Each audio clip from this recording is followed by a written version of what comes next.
Before I invite you to play along with me, I'm going to ask you a very personal question to think about. What is your greatest concern about your health for the rest of your life? Until recently, most of you would have said cancer or heart disease. Today, the #1 health concern on our planet is losing brain function as we age, being diagnosed with Alzheimer's, dementia, or some other form of cognitive decline. So I have some exciting news. Recent research is supporting the idea that changing your aging brain can be as simple as child's play. I'm 64, and I've been passionate about exercise for most of my life in order to overcome spinal challenges since birth. The more I move, the less pain I feel, and the better my body and brain function. My brilliant mother, who did crossword puzzles and word games all of her life, who read 2 or 3 books a week, was a pianist, teacher, hated to exercise, struggled with Alzheimer's for the last years of her life. My father, who rarely read anything other than the newspaper, was an artist and a sculptor, and he decided he could sculpt his own body. He became an international bodybuilder, and he lived cognitively sharp and physically youthful almost until the day he died. So I've spent the last 12 years studying the fields of neuroscience, aging, and exercise in a top 100 hospital, in a graduate program in gerontology, and as a graduate of the Neuroscience Academy. My goal has been to discover why people age so differently, and do we have any control over the way we age, both physically and mentally? Dr. Sarah McKay, who founded the Neuroscience Academy in Sydney, Australia, compares the field of neuroscience today with the study of astrophysics in the 17th century. Rapid new discoveries about the brain and how it functions are literally mind-boggling. It turns out that simple word games and puzzles do not delay cognitive decline. They only affect some of the brain, and they just make you better at puzzles. Traditional repetitive exercise does not engage all the functions of the brain either. There is something that scientists believe you can do to delay or prevent cognitive decline, and I'm here to tell you what it is and give you just a few simple ways to do that. How many of you have heard the word neuroplasticity? It's clearly a very big word, and it can have an even bigger impact on the lives of each one of you, regardless of your age. Scientists now believe that the primary purpose of the brain is to control physical movement of the body. Who knew?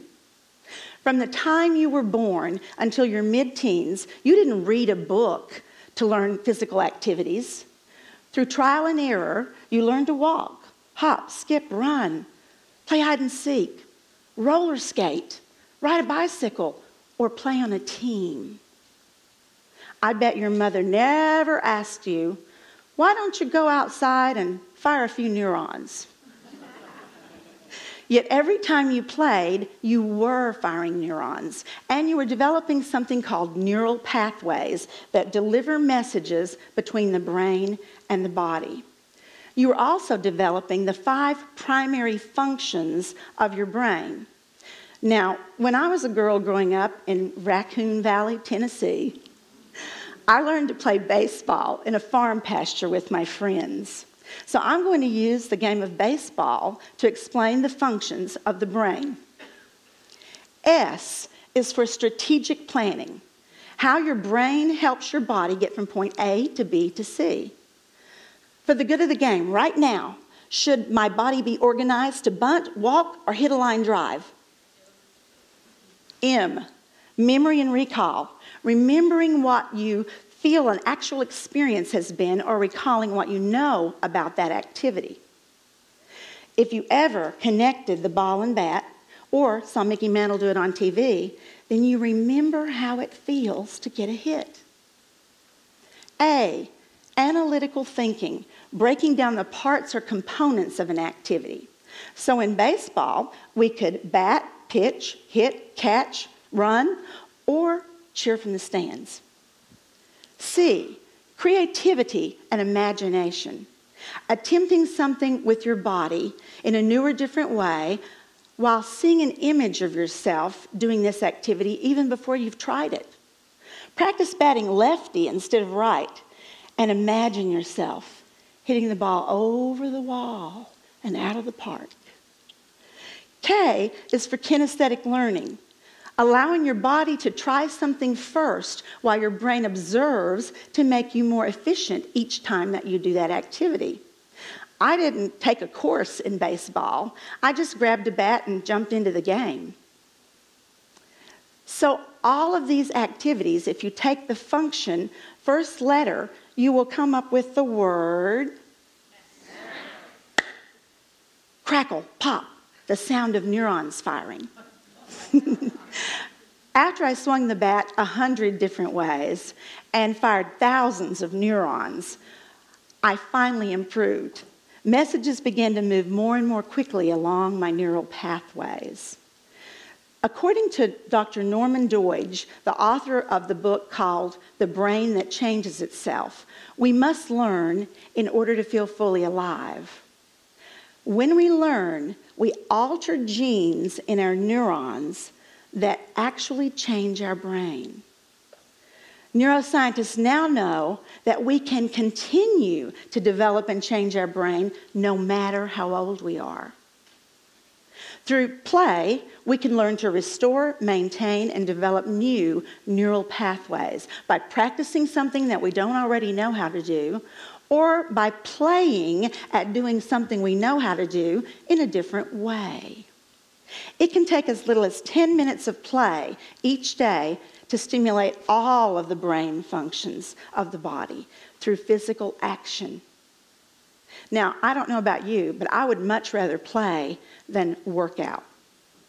So I'm going to sit down and I'm going to invite each of you to play one or two of the many activities that you can do that can help make your brain more functional, alert, and responsive.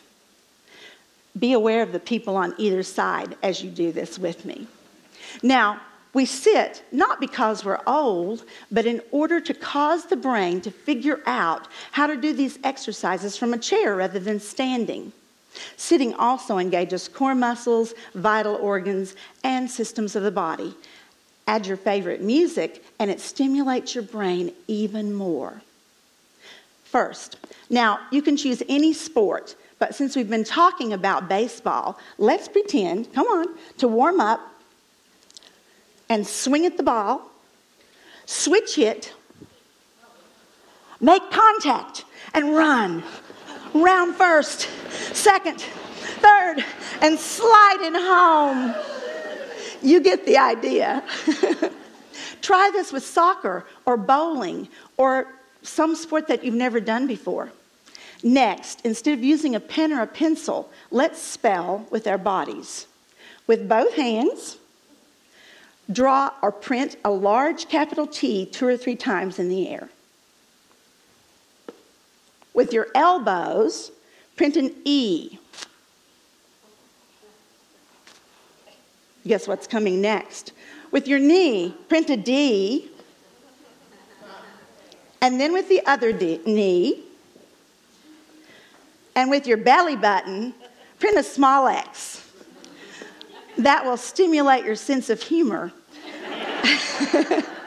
as well as your body and your brain. So you could spell any word in any language, in print or in cursive, right? So sitting and pretending to play seated sports or pretending to spell with your body causes you to strategize, use your memory, analyze, be creative, figure it out through your body, and engages all of the functions of your brain. Right?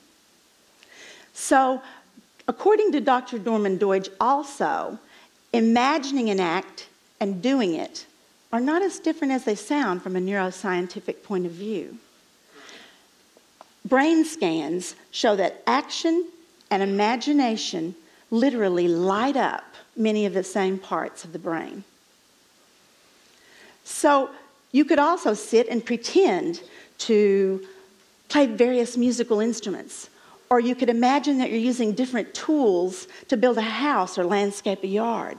You could move as for different kinds of animals, or try drawing a circle in the air with one hand and a triangle with your opposite foot at the same time. If you knit, change hands. If you play tennis, try serving on the other side. Or have you ever tried to juggle?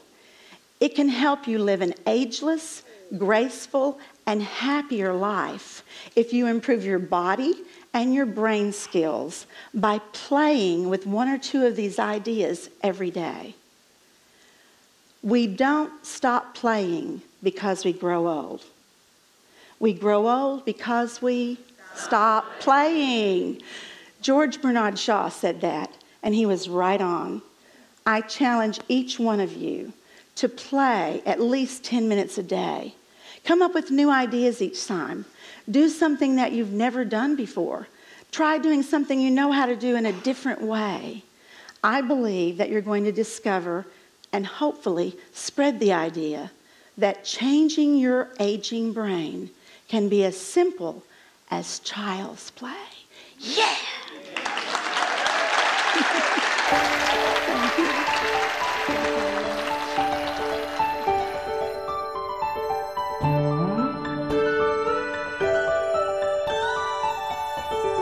Thank you.